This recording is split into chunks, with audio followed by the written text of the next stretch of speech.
एक बार की बात है, एक पेड़ के नीचे एक किसान बैठकर बहुत उदास रहता है, क्योंकि उसके घर में ना खाने का होता है और ना कुछ पहनने का। वह बैठ के रो रहा होता है। तभी उसका रोता सुन वहाँ एक जिन प्रकट होता है। जिन कहता है, अरे भाई जी किसान, तुम्हें क्या हो गया? तुम बताओ, मैं तुम्हारी सहायता जरूर करूँगा। तुम मुझे आज्ञा दो, जो कहोगे मैं कर दूंगा भाई। अरे तुम मेरी क्या सहायता करोगे? मेरे घर में ना कुछ खाने का है ना तो कुछ पीने का है।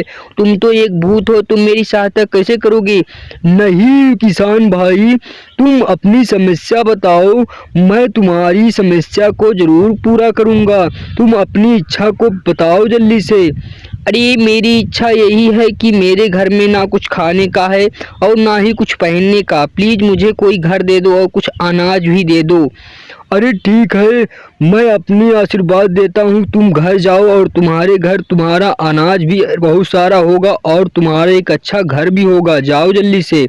यह कहकर जिन क्या होता है, वहाँ से गायब हो जाता है और किसान इसके बाद दौड़ता हुआ घर जाने लगता है। धीरे धीरे कदमों से अपने घर जाने लगता है और उसे रास्ते में जंगल से होकर गुजरना पड़ता है और जंगलों की सहायता से वह जाने लगता है और घर पहुंच जाता है। जाकर घर में पहुंचने के बाद इसके बाद वह घर के अंदर प्रवेश करता है।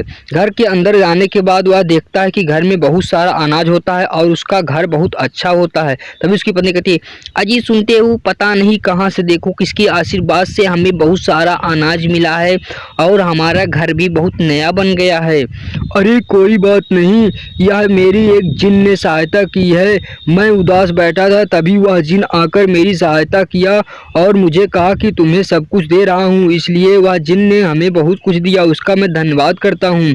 या उसका धन्यवाद करके वह सब मिलजुल कर खाने पीने लगते।